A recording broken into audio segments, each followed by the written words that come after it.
Bab 3076 apakah benar-benar menarik? Menurut Lugan, dia bisa mengendalikan segalanya dengan kultivasinya sendiri, jadi dia tidak terlalu dekat dengan kediaman Boliang. Ketika dia menyadari ada sesuatu yang salah dan bergegas masuk ke ruangan, dia hanya melihat dua orang yang pingsan tergeletak di tanah, dan tidak ada yang lain. Sial, di mana orang-orangnya? Lugan menyebarkan indera spiritualnya yang kuat, menyapu sekelilingnya seperti merkuri yang mengalir keluar dari tanah, tetapi dia tidak menemukan satu pun sosok. Pada saat yang sama, murid-murid yang lain yang telah bersembunyi di dekat situ juga bergegas datang dan mengepung ruangan itu seluruhnya, namun tidak menemukan apapun. Apa pekerjaan kalian semua? Cepat pergi dan cari aku. Bahkan jika kalian harus menggali sedalam 3 kaki, kalian harus menggali orang itu untukku. Atas perintah Lugan, ratusan murid luar dari puncak kelima bergegas keluar lagi dan mulai mencari orang di mana-mana. Dia menatap wakil pengurus Mao Jie di sebelahnya dan berkata, hubungi puncak ke-9 untuk melihat apakah ada pergerakan. Apakah orang-orang mereka yang melakukannya? Puncak kelima dan puncak ke-9 telah bertempur selama bertahun-tahun, dan masing-masing memiliki mata-mata di pihak lainnya. Mao Jie setuju dan pergi. Lugan menoleh ke belakang dan melihat dua orang yang tergeletak di tanah.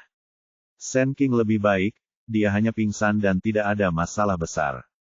Tetapi ketika matanya tertuju pada Boliang, dia langsung mengerutkan kening. Kalau saja anggota tubuhnya patah, itu tidak masalah, tapi yang penting dantiannya hancur, akar keabadiannya rusak, seluruh orangnya jadi tamat. Sialan, siapa yang melakukan ini? Lugan mengangkat tangannya dan melambaikannya, dan energi abadi yang kuat membangunkan mereka berdua. Sen King sadar kembali, melompat dari tanah, dan hendak menyerang dengan mengaktifkan energi abadinya, tetapi menemukan Lugan berdiri di depannya. Pelayan utama, apa yang terjadi? Siapa yang melakukannya? Tidak, aku tidak tahu. Sen King tergagap dan menceritakan apa yang terjadi, dan akhirnya berkata, pihak lain bukan hanya satu, tetapi dua. Lugan tampak muram, kekuatan macam apa itu? Bisakah kau menebak dari mana asalnya? Aku tidak tahu. Yang ku tahu mereka sangat kuat. Aku dikalahkan oleh dua dari mereka dalam satu gerakan. Sen King menggelengkan kepalanya. Mereka dibungkus sangat rapat sehingga kami tidak bisa melihat wajah mereka sama sekali. Kami tidak bisa menemukan petunjuk apapun. Lugan menatap Boliang di sebelahnya dan berkata, aku sudah dipukuli 2 kali. Tahukah kamu siapa yang melakukannya? Aku tidak tahu. Merasa esensi abadinya telah terbuang sia-sia, Boliang kini dilanda kepanikan dan kebingungan. Tuan pelayan, Anda harus menyembuhkan luka-lukaku. Aku tidak ingin menjadi orang yang tidak berguna. Diam dulu. Lugan juga sangat marah. Muridnya tidak hanya terluka di bawah hidungnya, tetapi dia bahkan tidak dapat menemukan orang itu. Jika sampai terbongkar, dia akan benar-benar malu dan akan sulit menjelaskannya kepada Bai Lingpu. Yang terpenting adalah ada pertandingan judi yang menunggu di sana besok. Hal semacam ini tidak dapat disembunyikan bahkan jika Anda menginginkannya. Saya khawatir itu akan menyebar ke seluruh sekte dalam waktu singkat. Sekarang kita hanya bisa berharap untuk menangkap orang yang memukulnya dengan tongkat, atau setidaknya menemukan beberapa petunjuk yang berguna. Namun hasilnya mengecewakan. Setengah jam kemudian, orang-orang yang diutus kembali satu persatu, semuanya tidak menemukan apapun. Orang-orang itu telah berusaha semaksimal mungkin dan mencari hampir setiap sudut kaki puncak kelima, tetapi tidak menemukan apapun. Mao Jie kemudian masuk dan menggelengkan kepalanya, tidak ada pergerakan dari puncak ke-9. Sepertinya mereka tidak melakukannya. Aneh sekali. Siapa dia? Kemarahan Lugan semakin kuat, dan dia menatap Boliang dengan kejam, siapa yang telah kau provokasi? Saya tidak melakukannya, Tuan, saya benar-benar tidak melakukannya. Boliang menjadi semakin takut karena dia jelas merasakan niat membunuh. Lugan tampak sinis, dasar bodoh, gara-gara kamu aku kehilangan 10.000 kristal abadi tingkat rendah. Gara-gara kamu, puncak kelimaku kehilangan muka. Kenapa aku harus mempertahankanmu? Tuan pelayan, ini sungguh bukan salahku, ini sungguh bukan salahku. Boliang awalnya ingin mengatakan sesuatu, Tetapi sebelum dia bisa menyelesaikan kata-katanya, sebuah cahaya melintas di tangan Lugan dan kepalanya terangkat. Kemudian bola api menyambar, dan seluruh orang itu lenyap menjadi abu, tanpa ada sisa sedikit pun. Sand King dan orang di sebelahnya sama-sama terkejut. Tidak ada yang menyangka Lugan akan membunuh Bo Liang. Mao Jie bertanya dengan heran, "Tuan pelayan, apa yang sedang Anda lakukan?" Lugan berkata dengan dingin, "Akar abadi itu tidak berguna. Apa gunanya menyimpan sampah ini? Bisakah kamu menyembuhkannya?" Ini. Mao Jie terdiam sesaat. Dia melihat dengan jelas apa yang terjadi pada Bo Liang tadi. Dia memang telah menjadi sampah. Sand King berkata, "Bagaimana dengan pertempuran besok? Apa lagi yang bisa kita lakukan? Katakan saja Bo Liang tiba-tiba menghilang dan kita akui kekalahan." Lugan tampak muram. "Meskipun ini mungkin akan mempermalukan puncak kelima, ini jauh lebih baik daripada membuang sampah." Mao Jie dan Sand King terdiam sejenak. Setelah tenang, mereka juga menemukan kuncinya. Begitu berita itu tersiar, akan diketahui bahwa Bo Liang disergap lagi di puncak kelima, dipukul dengan pentungan dan kultivasinya dihancurkan, tepat di bawah hidung kedua manajer. Mereka tidak mampu kehilangan orang ini, jadi lebih baik mengakui kekalahan saja. Lugan berkata lagi, "Sampaikan perintahku. Tutup mulutmu tentang apa yang terjadi malam ini. Jika ada yang berani menyebarkan berita, aku jamin dia tidak akan melihat matahari terbit besok." Ya, keduanya setuju dan mundur, dan segera tenang di kaki puncak kelima, seolah-olah tidak ada yang terjadi.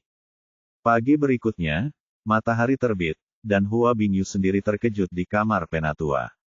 Jika seseorang mengatakan kepadanya sebelumnya bahwa dia akan menatap seorang pria selama 1 malam dan tidak akan mempercayainya bahkan jika dia dipukuli sampai mati, tetapi sekarang dia melakukannya. Dia menatap kamu dengan erat untuk 1 malam, tetapi pria itu tidak melakukan apa-apa selain tidur. Apa yang dipikirkan hal buruk ini? Apakah kamu benar-benar harus mengambil inisiatif untuk mengakui kekalahan dan dipermalukan? Tetapi sepertinya tidak peduli bagaimana Anda melihatnya. Pesta lain begitu tenang. Hua Bingyu mendengus dengan dingin, "Aku akan menatapmu dan melihat bagaimana itu berakhir nanti." Sama seperti dia berpikir seperti ini, Feng Ziwu muncul di ruangan itu, dan kamu Bufan tidak sopan, dan dia menyita waktu untuk berlatih keras. Apakah bajingan ini sangat menarik untuk melakukan hal semacam ini sepanjang hari? Hua Bingyu menginjak kakinya dengan marah, tetapi buru-buru mengambil kembali pikiran ilahinya. Tapi dia tidak menyerah sepenuhnya, dan masih mengamati bagian luar halaman untuk mencegah kecelakaan lainnya. Sisi cincin Xianying bahkan lebih hidup kali ini daripada terakhir kali, dan murid-murid yang tak terhitung jumlahnya berkumpul di sini lebih awal. Di sisi Jiu Feng, Zhao Sicheng masih dipimpin oleh tim, membawa ratusan murid ke sini untuk menonton pertempuran. Tapi yang aneh adalah bahwa setelah menunggu lama, saya tidak hanya tidak melihat bayangan Platinum Liang, tetapi saya tidak punya siapapun di puncak kelima. Melihat bahwa Chen Xi akan tiba, sama seperti semua orang sangat terkejut, Sand King bergegas ke cincin Xianying, menyerahkan surat kepada Huang Yi dan berbalik dan pergi. Semua orang sangat terkejut dan tidak mengerti apa yang sedang terjadi. Mengapa orang tidak datang, tetapi malah mengirim surat? Huang Yi membuka surat itu dan meliriknya, ekspresinya sedikit berubah, dan kemudian berkata kepada semua orang yang hadir, "Janji temu hari ini, Platinum Peak kelima Liang mengakui kekalahan." Bab 3077, Kesendirian Sang Guru. Setelah Huang Yi selesai berbicara, suasana menjadi hening. Semua orang di antara hadirin membelalakkan mata, berusaha keras mengingat semua yang telah mereka dengar. Dia menegaskan berulang kali bahwa dia tidak salah dengar, lalu langsung meledak. "Ya ampun, apa-apaan ini? Kemarin telat sehingga apa-apa, tapi hari ini dia langsung menyerah begitu saja. Apa yang dilakukan Fifth Peak? Mereka bahkan tidak punya keberanian untuk muncul, apalagi menantang. Ya Tuhan, apa yang kudengar? Apakah aku mendengarnya dengan benar? Benarkah?" Orang-orang yang hadir berbicara dan berbisik satu sama lain, dan mereka tidak mempercayai apa yang mereka dengar. Kalau saja orang yang mengumumkan berita itu bukan Huang Yi, murid Balai Penegakan Hukum, dan kalau saja mereka belum melihat seorang pun dari puncak kelima sampai sekarang, mereka tentu tidak akan percaya kalau berita itu benar. Fakta-faktanya telah terkonfirmasi, tetapi orang-orang masih belum dapat memahami mengapa ini terjadi. Bagaimana mungkin seorang murid luar puncak kelima, seorang dewa kekosongan tingkat menengah yang telah berlatih selama lebih dari 1 dekade, bisa ditakuti oleh seorang pecundang berusia 1000 tahun yang baru saja naik ke surga? Tidak peduli bagaimana Anda memikirkannya, ini tidak masuk akal. Jika dia tidak takut, mengapa dia mengakui kekalahan di depan umum? Tahukah Anda, ini menyangkut reputasi puncak kelima. Mereka yang datang untuk menyaksikan pertempuran itu semuanya adalah murid-murid Sekte Pedang Liu Guang. Mereka sangat menyadari dendam antara puncak kelima dan puncak kesembilan. Jika bukan karena suatu alasan yang kuat, mereka tidak akan pernah mengakui kekalahan. Rumor menyebar kemana-mana sekaligus, dan orang-orang dengan motif tersembunyi menggunakan imajinasi mereka secara maksimal, berspekulasi tentang alasan di baliknya. Huang Yi mengabaikan semua ini dan melambaikan tangannya untuk memberi isyarat kepada semua orang agar diam. Dia kemudian berkata, atas nama Balai Penegakan Hukum, saya secara resmi mengumumkan bahwa Ye Bufan dari puncak ke-9 telah memenangkan duel ini. Hahaha, apakah aku pemenangnya lagi? Tiba-tiba terdengar suara tawa, dan semua orang menyadari bahwa Ye Bufan dan Feng Ziwu telah naik ke panggung bergandengan tangan. Dia langsung melompat ke arena pahlawan abadi. Maaf, saya memenangkan 1 pertandingan sehari, dan saya memenangkan 2 pertandingan berturut-turut. Saya tidak bisa menahannya. Saya tidak bisa kalah di sini. Setelah dia selesai berbicara, kerumunan yang baru saja sedikit tenang, menjadi riuh lagi. Ya ampun, orang ini sungguh tidak tahu malu. Apa kekuatanmu? Itulah yang kumaksud. Kau bahkan tidak menggerakkan 1 jari pun, dan kau masih berani mengatakan bahwa kau tidak akan kalah. Ini sangat menyebalkan, sangat menyebalkan. Aku akan dibuat marah sampai mati oleh pria tak tahu malu ini. Terdengar paduan suara ejekan dan makian dari para penonton, dengan ludah berhamburan kemana-mana, mengira bahwa orang ini benar-benar tidak tahu malu. Jelaslah bahwa Anda memenangkan kedua pertandingan itu karena keberuntungan, tetapi Anda bersikeras bahwa Anda menang karena kekuatan Anda sendiri. Kekuatan apa yang Anda miliki? Terutama mereka yang mengagumi Feng Ziwu sangat marah. Ye Bufan tersenyum semakin cerah, tidak ambil pusing sama sekali. Apa, kamu masih belum yakin? Kalau begitu, datanglah dan tantang aku. Aku bisa memberimu diskon 20%. Cukup 8.000 kristal abadi saja. Setelah dia mengatakan hal itu, kerumunan penonton yang marah pun menjadi lebih tenang. Meski banyak orang ingin mengalahkan orang ini, sekte tersebut mempunyai aturannya sendiri. Sebagai biksu yang telah naik level dengan tingkat kultivasi terendah, Anda tidak memiliki cara untuk menghadapi orang lain jika mereka tidak menerima tantangan. Jika tidak, Anda harus siap menghadapi hukuman dari Balai Penegakan Hukum. Sebagian besar orang tidak mampu membeli 8.000 kristal peri ini, tetapi beberapa orang memiliki visi yang lebih jauh ke depan. Boliang dipukul dengan pentungan kemarin dan dia bahkan tidak muncul hari ini. Saya tidak akan pernah percaya bahwa tidak ada yang terjadi di balik ini. Orang ini terlihat seperti pecundang yang tidak tahu malu, dan mungkin ada beberapa kekuatan tersembunyi di belakangnya. Karena berbagai alasan, kendati banyak yang mengkritik, tak seorang pun menantang perusahaan itu lagi. Tuan-tuan itu kesepian. Ye Bufan menggelengkan kepalanya, tampak sangat tidak puas dengan hasilnya, lalu melompat dari panggung. Dia tidak keberatan jika ada yang menantangnya lagi. Lagi pula, para master tidak akan repot-repot bertarung dengan seorang kultivator seperti dia yang baru saja naik ke surga. Adapun mereka yang berada pada level keabadian virtual, dia bisa membunuh mereka secara instan tanpa kesulitan apapun. Engah. Mendengar perkataannya dan melihat ekspresinya yang sok, orang-orang yang hadir hampir muntah darah di tempat. Meski tak seorang pun menantangnya, bukan berarti semua orang mengakui kekuatannya. Di mata semua orang, dia tetap pecundang yang sama, hanya pecundang yang beruntung. Meskipun orang-orang di puncak ke-9 gembira atas kemenangan Ye Bufan, melihat situasi ini, mereka merasa tidak ada yang perlu dibanggakan, dan mereka semua tetap diam dan pergi dengan tenang. Zhao Sicheng menggelengkan kepalanya, juga merasa bahwa semua ini terlalu berdarah, dan berbalik untuk melapor kepada Jisuxian. Di tengah gemuruh kutukan yang marah, Ye Bufan sangat bangga dan berjalan menuju puncak ke-9 sambil memegang tangan Feng Ziwu. Orang-orang ini boleh saja mengkritik dan mengumpat sesuka hatinya, tetapi mereka tidak berani berbuat sesuatu yang tidak senonoh. Lagi pula, dengan keributan sebesar itu, Balai Penegakan Hukum pasti sedang mengawasi, dan Anda tidak pernah tahu kapan cincin Dao akan jatuh dari langit. Tepat saat mereka berdua meninggalkan kerumunan, seorang peri muda yang cantik datang menghampiri. Apa yang paling melimpah di dunia peri adalah peri-peri cantik, tetapi masing-masing peri berbeda. Wanita muda itu memiliki wajah bulat oval dengan sedikit lemak bayi, yang membuatnya tampak cantik dan imut. Dia memiliki tubuh yang montok, dan jika dia ada di bumi, dia akan menjadi dewi yang montok. Meskipun dia mengenakan gaun longgar, itu tetap tidak dapat menyembunyikan bentuk tubuhnya yang seksi dan seksi. Ye Bufan melirik jubah yang menggembung itu, dan 4 kata besar, Cubier, dan Fate, muncul di benaknya. Namun dia tidak berani meremehkan siapapun, karena di dunia peri tidak ada orang lemah. Wanita ini terlihat cantik dan imut, seperti gadis cantik di bumi, tetapi auranya sangat kuat, bahkan lebih kuat dari Lu Gan dan Zhao Sicheng yang pernah dilihatnya sebelumnya. Wanita itu berjalan lurus setelah melihat mereka berdua, matanya jatuh pada kamu Bufan. Kamu adalah Tuan Ye, kan? Ini aku, apakah ada yang salah denganku dengan adikku? Wanita ini tidak mengenakan kostum seorang murid Jiu Dafeng.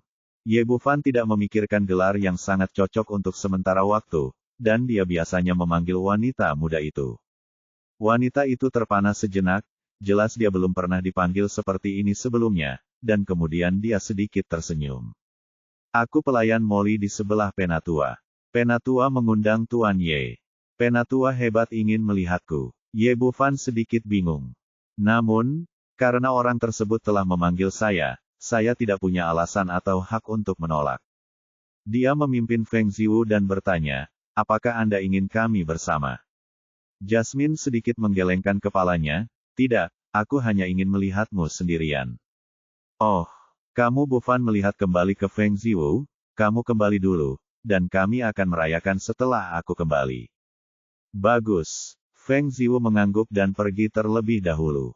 Jasmine berbalik dan memimpin, kamu mengikuti di belakang, otaknya berputar dengan cepat saat dia berjalan. Saya dibawa kembali oleh penatua hebat Hua Bingyu, tetapi yang saya hargai adalah Feng Ziwu, dan saya hanyalah produk yang menyertainya. Selain itu, ketika mereka kembali ke sekte, tidak ada persimpangan antara keduanya. Mengapa Anda tiba-tiba memanggil diri Anda? Apa yang ingin dia lakukan? Setelah berpikir untuk waktu yang lama, saya tidak bisa mengetahuinya, dan akhirnya melihat Jasmine di sebelah saya. Saya hanya bisa mulai dengan gadis kecil ini dan melihat apakah saya bisa mendapatkan berita yang bermanfaat. Bab 3078 Melati. Memikirkan hal ini, Ye Bufan segera menyusulnya, mengendus pelan, lalu bertanya, Nona, parfum apa yang Anda pakai? Mengapa baunya sangat harum? Apa itu parfum? Aku tidak tahu. Jasmine hanyalah seorang pembantu yang mengikuti Hua Bingyu. Dia telah tinggal di sekte pedang Liu Guang sejak dia masih kecil. Bagaimana dia bisa tahu tentang sesuatu seperti parfum? Ye Bufan menjelaskan, ini adalah jenis wewangian yang istimewa. Saat disemprotkan ke tubuh, tubuh akan berbau harum. Saya tidak. Jasmine menggelengkan kepalanya. Sebagai seorang wanita, dia mencintai keindahan, dan bahkan peri pun tidak terkecuali. Namun dia hanya memiliki cermin perunggu dan sisir untuk keperluan sehari-hari. Tidak ada yang lain, dan dia bahkan tidak tahu apa itu parfum. Sepertinya nona muda itu cantik alami dan memiliki wangi badan alami. Ye Bufan berseru, Nona, Anda sungguh diberkati oleh Tuhan. Saya mendengar bahwa hanya satu dari sejuta wanita yang dapat memiliki wewangian tubuhnya sendiri. Dia mencuri kalimat ini dari serial TV yang dibintangi Stephen Chow. Dia merasa sedikit mati rasa setelah mengucapkannya. Kok kamu bisa ceroboh banget? Sebagai pelayan pribadi Tetua Agung, murid-murid lain biasanya memperlakukan Jasmine dengan hormat saat mereka melihatnya. Ye Bufan pasti orang pertama yang melakukannya. Terlebih lagi, dia tidak hanya tidak pernah menonton sinetron setiap hari, tetapi dia juga jarang berhubungan dengan pria. Setelah mendengar kata-kata Ye Bufan, pipinya tiba-tiba memerah dan dia melangkah maju dengan cepat. Dengan baik, Ye Bufan sedikit terkejut. Dia hanya ingin menyenangkannya terlebih dahulu, tetapi dia tidak menyangka akan mendapat efek seperti ini. Sepertinya dia telah menggunakan terlalu banyak obat. Baiklah, adik kecil. Ia segera mengejarnya. Jasmine tidak menoleh ke belakang, tetapi hanya berkata, "Jangan panggil aku adik perempuan." Kedengarannya aneh. "Panggil saja aku Jasmine." "Nona Jasmine, tahukah Anda mengapa Tetua Agung ingin menemui saya?" Ye Bufan tidak mengatakan apa-apa lagi dan langsung ke intinya.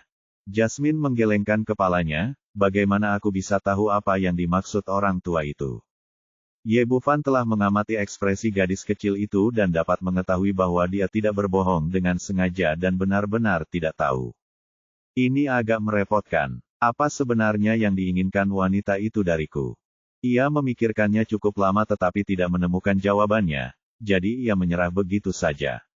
Ia memutuskan untuk menjalaninya sebaik-baiknya dan membiarkan cinta apa adanya.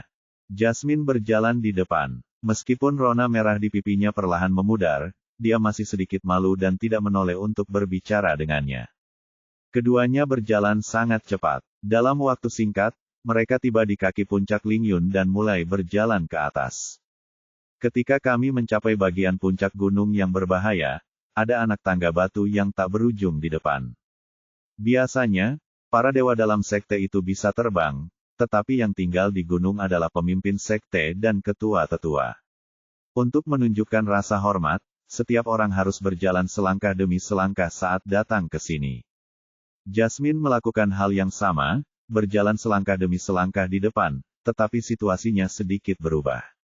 Ye Bufan mengikuti di belakang, dan tubuh lincah dan bulat orang itu berada tepat di depannya, dan ditampilkan dalam definisi tinggi pada jarak yang sangat dekat. Yang terpenting bukanlah tampilan datar, tetapi 3D dinamis definisi tinggi, yang berputar dan berputar, penuh elastisitas, dan memancarkan godaan tanpa akhir. Jasmine tidak tahu apa yang sedang dipikirkannya. Dia hanya melangkah maju selangkah demi selangkah, jelas tidak menyadari situasi yang memalukan itu. Ini adalah sesuatu yang sudah sampai ke rumahku. Jika kau tidak memanfaatkannya, kau akan menjadi bodoh. Akan sia-sia jika kau tidak melihatnya. Ye Bufan mengikutinya dari belakang, mengagumi sosok wanita cantik yang menawan itu. Diam-diam dia memeriksa tubuh Jasmine dalam benaknya, menebak-nebak ukuran tubuhnya. Harus dikatakan bahwa masa-masa indah selalu singkat. Tepat saat dia membandingkan sosok Jasmine dan Helena, sosok di depannya tiba-tiba berhenti. Dengan baik, kedua orang itu cukup dekat satu sama lain, dan dia sedikit terganggu, sehingga dia terkejut dan bertabrakan dengannya. Anak tangga puncak Lingyun cukup curam. Ye Bufan mengikutinya dari belakang dengan kepala yang sejajar dengan tubuh Jasmine. Agak memalukan kalau bertabrakan dengan benda seperti ini, tidak peduli pantatnya dingin atau tidak, Anda tidak boleh menempelkan wajah Anda padanya. Dengan tergesa-gesa, Ye Bufan mengulurkan kedua tangannya untuk menopang tubuhnya yang tidak seimbang. Namun setelah satu rasa malu berhasil dihindari, rasa malu lain muncul. Kedua tangannya yang besar menekan kedua sisi, dan waktu pun langsung berhenti.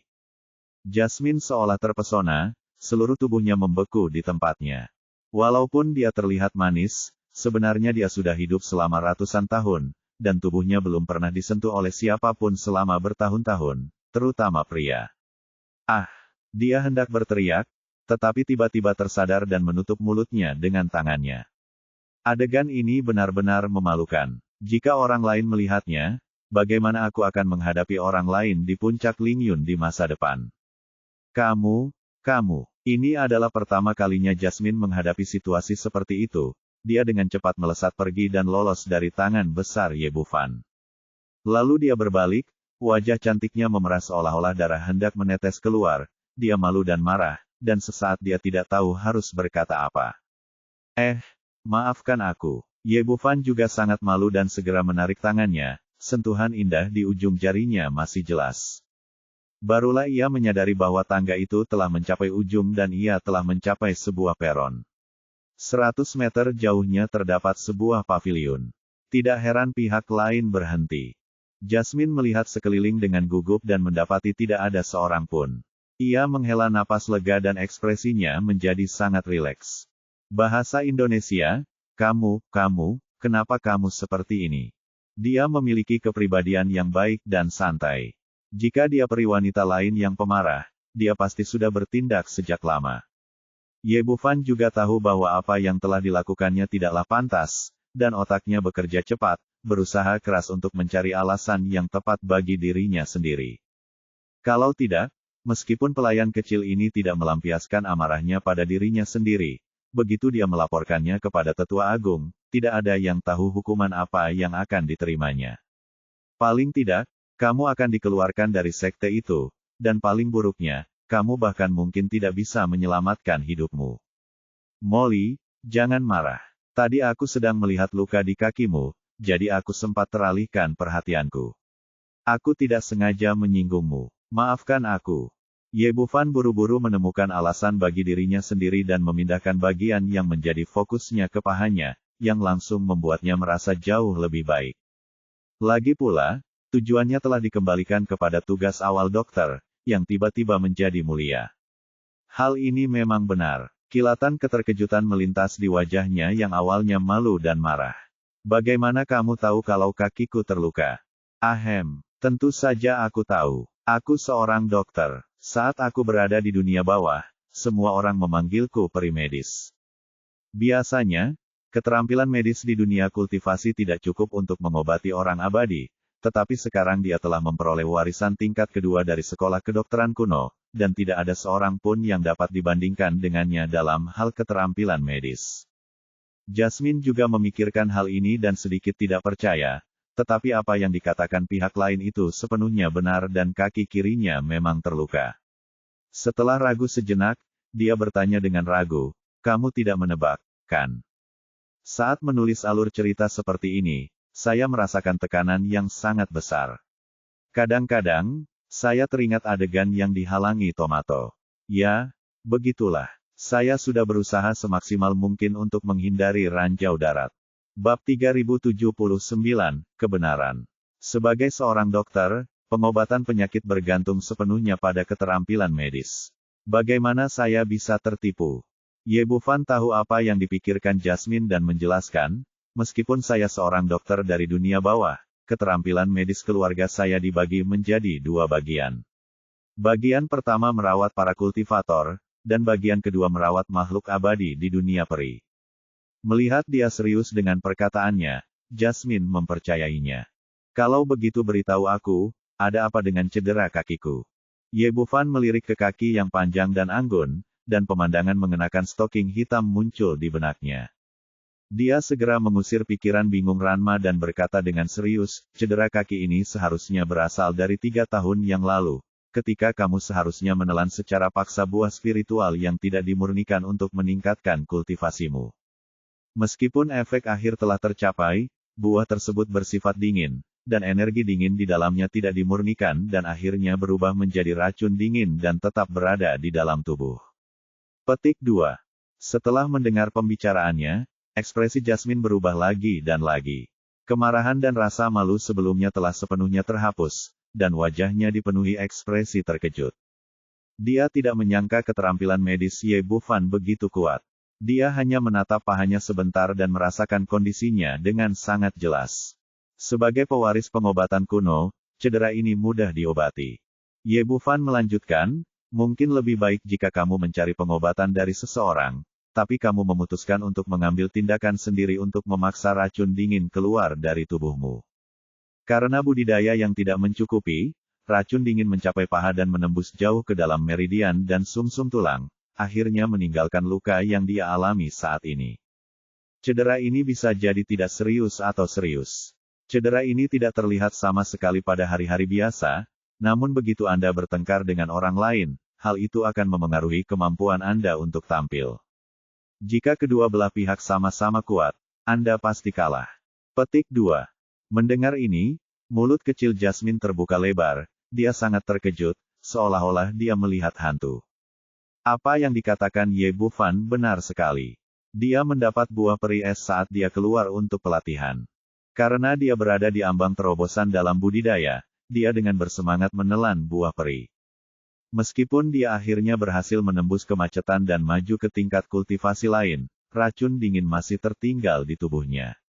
Saat itu, dia mengira dengan peningkatan kekuatannya, dia bisa menghilangkan racun dari tubuhnya, jadi dia mulai menggunakan energinya untuk menghilangkan racun tersebut.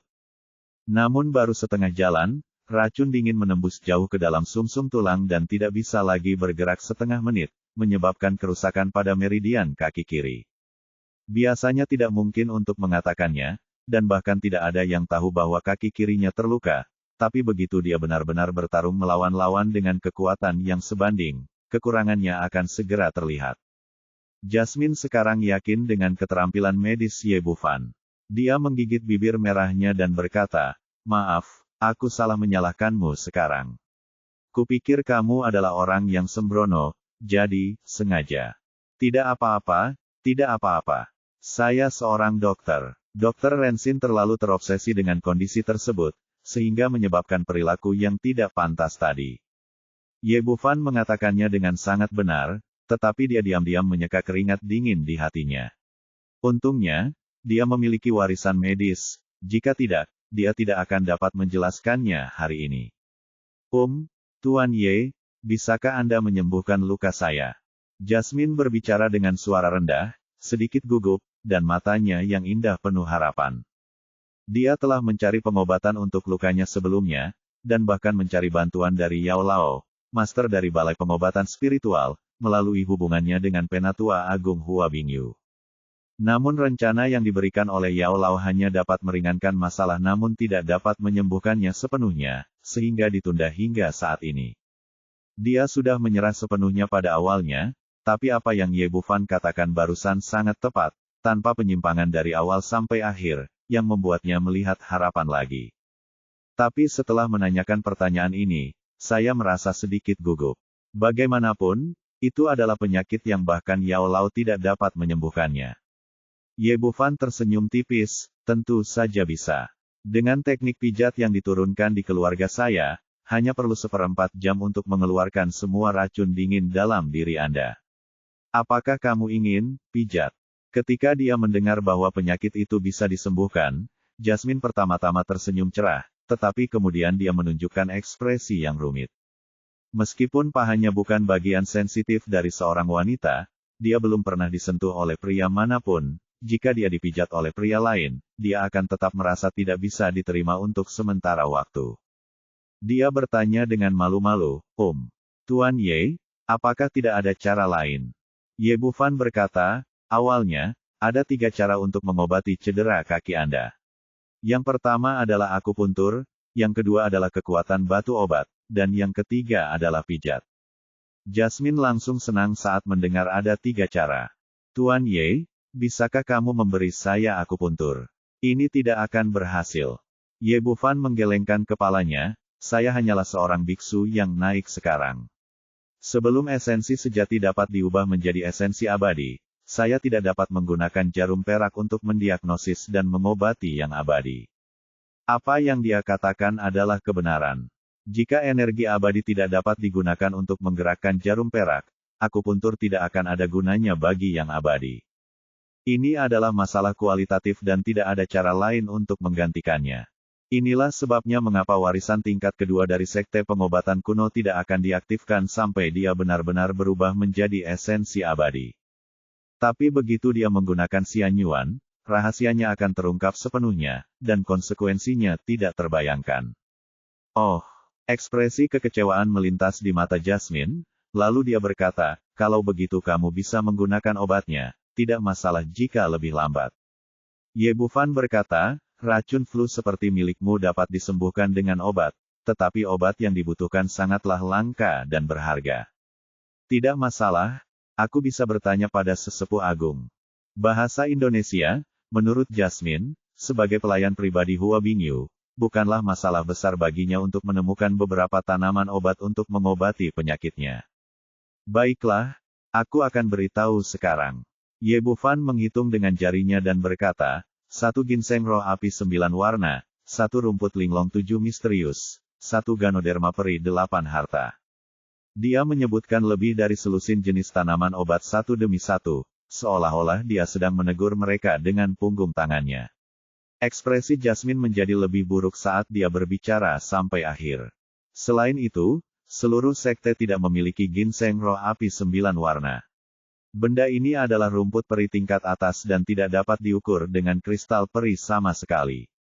Itu adalah harta karun yang hanya dapat ditemukan secara kebetulan. Tidaklah berlebihan jika dikatakan bahwa begitu ramuan semacam ini muncul di dunia, 4 sekte utama di Qingweitian mungkin akan saling bertarung. Dalam situasi ini, belum lagi tidak ada obatnya. Kalaupun ada, bagaimana dia bisa menggunakannya untuk mengobati dirinya sendiri? Ye Bufan tampaknya tidak menyadari ekspresinya, hampir cukup untuk mengumpulkan ramuan ini. Aku bisa segera menyiapkan pil detoksifikasi untukmu. Lupakan saja, aku tidak akan mengobatinya lagi. Jasmine menggelengkan kepalanya karena kecewa. Akupuntur tidak berhasil, pengobatan tidak berhasil, dan dia tidak ingin menjalani pijat, jadi dia harus menyerah untuk sementara waktu. Tidak apa-apa jika kau tidak ingin diobati, tetapi sekarang racun flumu telah menembus jauh ke dalam sumsum tulangmu. Tidak lama lagi racun itu akan meledak, dan tulang kakimu akan berubah bentuk. Sulit untuk mengatakan apakah itu akan menjadi lingkaran dalam, lingkaran luar, atau bahkan bentuk es. Petik 2. Ekspresi Jasmine langsung berubah dan wajahnya pucat pasi. Sebagai seorang wanita, bagaimana mungkin ia bisa menerima kenyataan bahwa kakinya yang jenjang, yang selama ini ia banggakan, telah menjadi seperti itu. Ye Bufan tidak berniat untuk berhenti dan melanjutkan, ini baru permulaan. Kakimu akan semakin tebal dan kulitmu akan semakin gelap. Selain itu, perubahan ini tidak dapat dikembalikan lagi. Bahkan jika racun flu Anda hilang di kemudian hari, Anda tidak dapat kembali ke kondisi sebelumnya. Petik 2. Bab 3080, Penatua Agung dipanggil. Bagaimana bisa? Jasmine sangat ketakutan hingga wajahnya menjadi pucat. Keterampilan medis Ye Bufan sebelumnya sangat ajaib sehingga dia tidak bisa tidak mempercayainya. Memikirkan kakinya yang akan menjadi tebal, hitam, dan bengkok di kemudian hari, dia hampir pingsan. Tuan Ye, tolong bantu saya menyembuhkannya. Suara Jasmine sedikit bergetar. Tuan Ye, setelah kita bertemu dengan Tetua Agung, bisakah Anda membantu saya menyembuhkannya? Apakah kau sudah bertemu dengan Tetua Agung? Ye Bufan sedikit mengernyit, aku tidak tahu mengapa Tetua Agung ingin aku melakukan ini. Bagaimana jika dia menendangku keluar dari sekte, atau mengirimku keluar untuk melakukan sesuatu? Kalau begitu, aku tidak akan bisa mengobatimu. Ini, apa yang harus aku lakukan? Jasmine menjadi semakin cemas, dan suaranya dipenuhi air mata. Ye Bufan telah mengamati ekspresinya dan menemukan bahwa gadis kecil ini benar-benar tidak tahu apa yang diminta Tetua Agung untuk dilakukannya. Aku akan menyembuhkan lukamu terlebih dahulu, lalu pergi menemui Tetua Agung. Itu saja. Jasmine berkata dengan sedikit khawatir, benarkah? Kalau begitu, tidak akan butuh waktu lama, dan kita tidak boleh membiarkan Tetua Agung menyalahkan kita. Ye Bufan tersenyum tipis, jangan khawatir. Tidak akan memakan waktu lebih dari 1/4 jam untuk pulih sepenuhnya dan memiliki kaki yang sehat. Kalau begitu, silakan ikuti saya, Tuan. Waktu terus berjalan, Jasmine menarik Ye Bufan dan tak lama kemudian mereka tiba di kamar kerjanya. Tuan Ye, apakah ada lagi yang perlu saya persiapkan? Tidak perlu. Ye Bufan menunjuk ke tempat tidur kayu di sebelahnya dan berkata, kamu hanya perlu berbaring telentang. Jasmine takut akan menunda pekerjaan sang Tetua Agung, jadi dia langsung melemparkan dirinya ke atas ranjang kayu. Tuan Ye, cepatlah kemari. Ye Bufan mengangkat tangannya dan menyentuh hidungnya. Seorang wanita cantik dengan tubuh yang menawan sedang berbaring di tempat tidur, berteriak padanya untuk bergegas. Dia merasa ada sesuatu yang tidak beres. Gadis kecil ini memiliki bentuk tubuh yang bagus. Meskipun ia berbaring telentang, lekuk tubuhnya yang bergelombang tetap sangat menarik. Dia mengumpulkan pikirannya dan berjalan ke tempat tidur, lalu meletakkan tangannya di kaki kiri Jasmine. Pipi Jasmine sudah merah, dan agar tidak malu, Ia pun langsung berbaring di tempat tidur dan menyembunyikan wajahnya di dalam selimut. Namun meski begitu, saat tangan Ye Bufan menyentuh kaki kirinya, seluruh tubuhnya gemetar, dan seluruh tubuhnya menegang. Jangan gugup, sulit untuk memijat seperti ini. Anda perlu rileks. Selagi Ye Bufan berbicara, dia menggerakkan tangannya dan mulai merawat luka gadis kecil itu. Alasan dia ingin mengobati luka gadis kecil itu adalah karena dia merasa gadis kecil itu murni dan manis, dan tidak apa-apa untuk membantunya. Kedua, sungguh pengalaman yang luar biasa merasakan kaki jenjang yang menarik. Hal lainnya adalah jika dia ingin meningkatkan kultivasinya dengan cepat, cara terbaik adalah menggunakan keterampilan medisnya. Gadis kecil di depanku adalah iklan terbaik. Selama aku bisa menyembuhkan luka kakinya, tidak akan lama lagi seluruh sekte akan tahu tentang keterampilan medisku. Ketika seseorang datang untuk berobat, Anda bisa memperoleh lebih banyak sumber daya untuk berkultivasi. Selama ada cukup kristal abadi, dengan sifat unik dari teknik kekacauan, kultivasi seseorang akan melambung tinggi seperti roket. Lagi pula, disinilah ketua sekte dan tetua agung tinggal, jadi dia tidak berani menunjukkan kekuatannya sama sekali.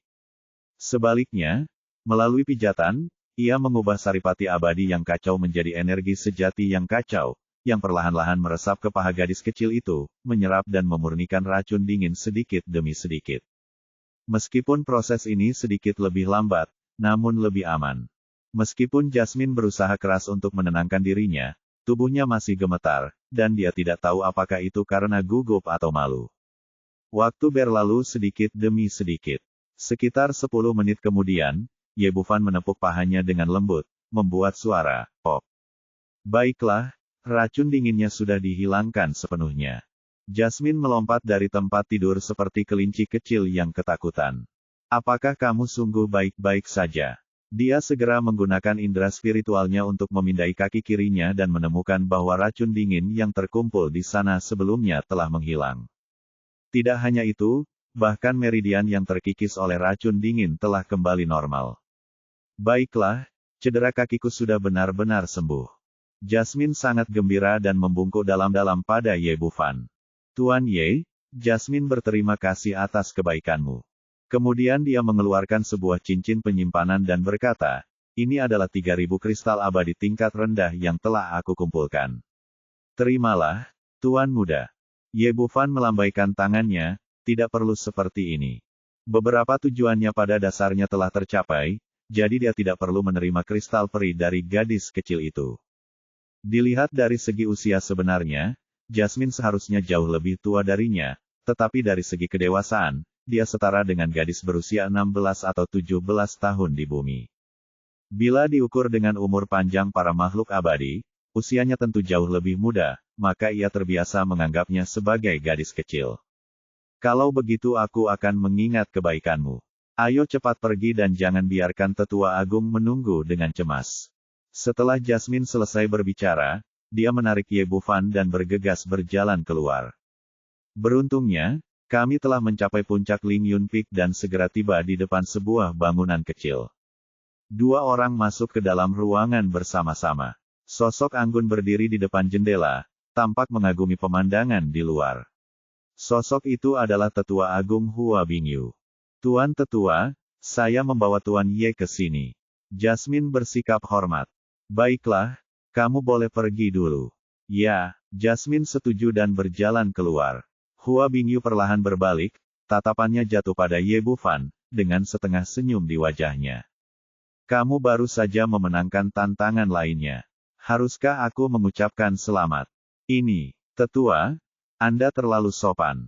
Ini bukan apa-apa. Bahasa Indonesia, Ye Bufan tidak tahu apa yang sedang direncanakan pihak lainnya, dan untuk sesaat dia tidak tahu harus berkata apa.